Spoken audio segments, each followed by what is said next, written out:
ahead. And now I would like to request Honorable Vice-Chancellor, Professor Dr. Chattar Singh sir, to give his keynote speech.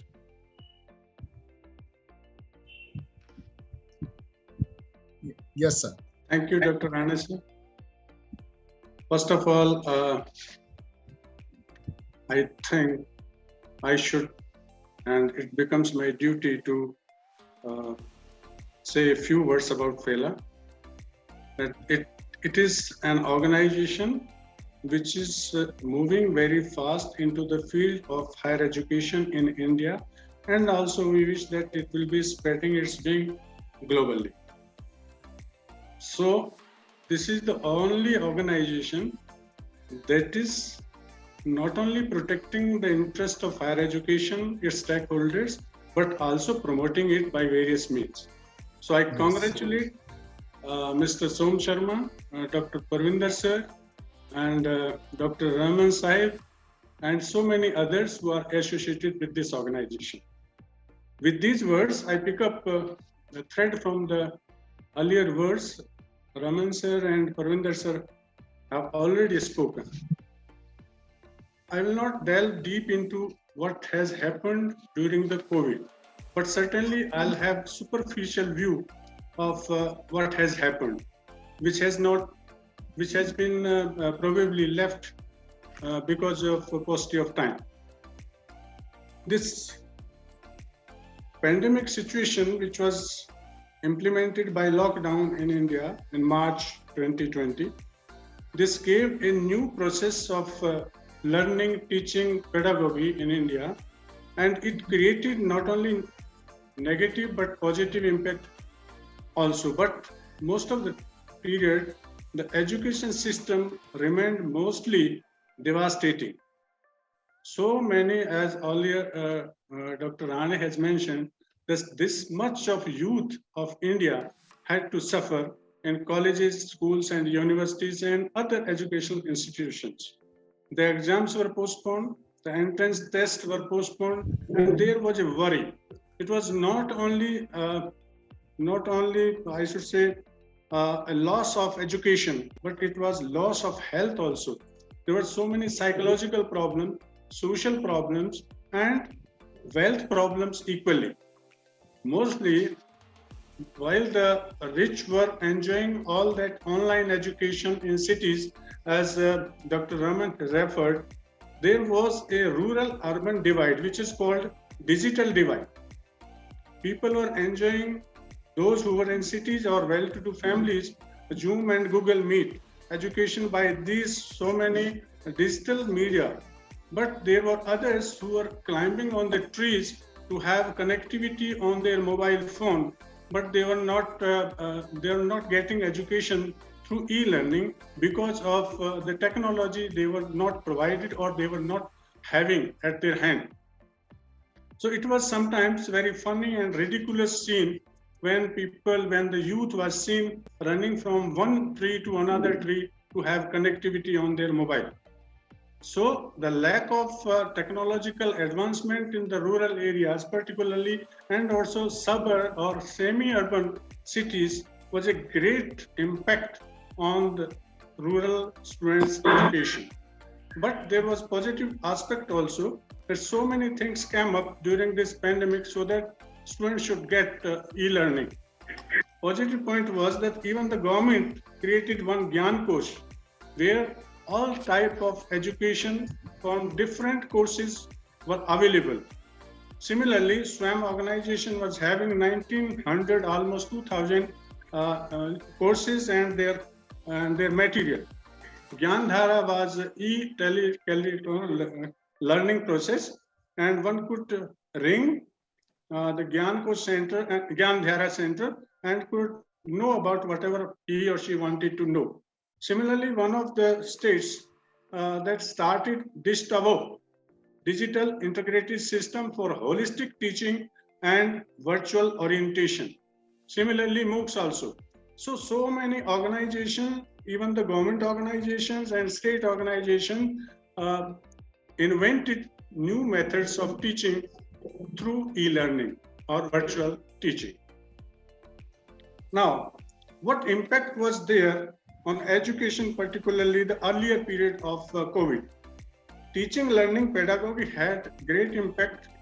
Similarly, social dimensions of higher education were impacted also. The clear-cut divide between rural and urban students and their resources could be known to the world. Also, there was a need for new methods and new techniques, new technologies, so that education could be supported for rural people. Similarly, there was a system of cooperation and sharing by the educational institution, by the stakeholders, university and students and all that. One thing more, which was a very positive aspect of this COVID and e-learning, was that we could listen to renowned scholars through global lectures because of this media of internet. Earlier, it was very difficult to invite some foreign dignitaries or scholar to come to the university and then deliver a lecture. It was very expensive one, and there were so many government hassles also in inviting foreigners. But through this platform, one could invite the scholars of eminence from anywhere, and we could spread this message or that teaching to thousands of students of the university and other organizations. Now I'm coming to the second point.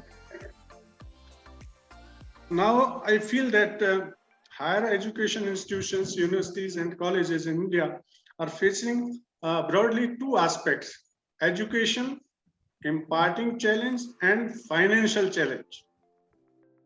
If we go through education, we'll find that it is very difficult to recall all the students who have left the universities or colleges because they are not financially so sound. During the COVID period, their mentality, their psychology differed because now they don't find any opportunity to get employment. So the mindset of students who are still in the process of learning in colleges and universities, that has changed a lot. So the first thing for the universities will be how to manage the return of students to the universities and colleges. Number two, how to handle the enrollment of the students for the new session. Because unless students are there, earlier they used to be the prime source of funding and revenue of educational institutions. Now, if there are not many students, how will they manage that? So the primary challenge of any educational institution will be how to redevelop, redesign, reinvent, reboost the face-to-face teaching in the universities and colleges where students are in abundance as used to be before the COVID. Number two, students are not of this opinion that going to the university or college, after having their degree, they will be able to have a job or any employment or any business. So the mindset of students who had great impact, financial impact during this COVID, that shall have to be reinvented, or you should say redeveloped, so that they should come to the university. They should not leave their studies in between. So economy has been thrashed, jobs gone of their parents. So it will be difficult task for the universities to bring them and enrollment. Coming to the second point, financial aspect is very, very important for every educational institution, apart from government organization or government funded or aided organizations. But most of the universities in India in private sector, they are having their own resources, and that is majorly from their fee and tuition. No government, hardly there is, other than research projects, hardly there is any fund or aid from the government or any other organizations. So it will be very difficult for them to manage. Now the situation is before them that how to cope with the deficit of funds, because for the last almost 2 years they are not in a position to reconstruct what has been devastated during this period. Not even the laboratories they shall have to refurbish and rechange and new equipment shall have to be put into it, and new components, chemicals have to be bought. So it will be difficult for them to come from the deficit to the positive.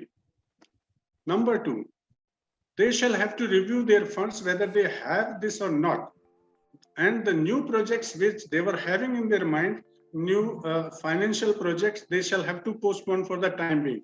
They shall have to increase the resources by renting out their hostel or playing ground or even laboratories to other organization for rent or something like that. Also, they shall have to hold a meeting of their stakeholders, board, faculty, and contact the alumni so that they could be able to find some resources, some funds for the onwards set of education system 2020 onwards. Now they shall have to have the short-term plan and long-term plan, what they want to do right now in 2020 and after that as per NEP 2020 guidelines. Government aid, I don't think they will be able to get it, but they can get some funds, some financial assistance from the religious organizations or social organizations, or even so many philanthropists in India and abroad also. Also, there should be one thing more. During this COVID period, pharmaceutical institutions and pharmacy drug making companies have earned a lot. So university or the leaders of the university should approach these organizations so that they could fund their organization, and there could be a chair in the name of the founder of pharmacy, or a special fund should be created, or sponsorship can be done. So there could be some resources, sponsorship or adoption of some department or setting up chair or some other sort of help they could get from these organizations. Government, one thing can be requested to the government, that interest-free loans should be provided to the universities, that they could stand up again on their feet if they are coming out of this pandemic period devastation. In education system, they shall have to have a flexibility of hours and courses and their syllabus also, so that in the present scenario, industry education based job oriented courses could be introduced and students could be enrolled for them.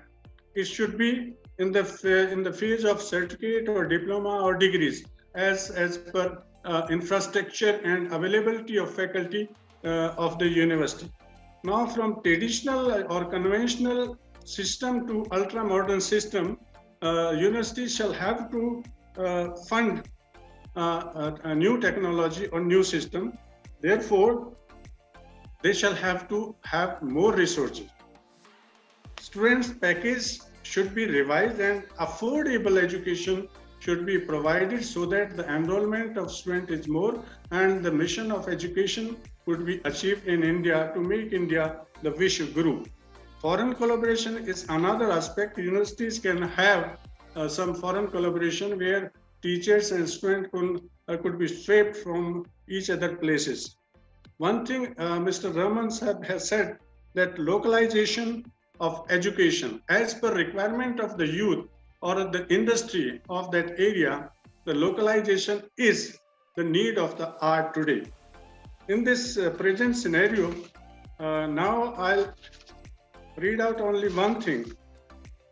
Uncertainty will remain a fiscal fact of life at colleges and universities for many months or years to come.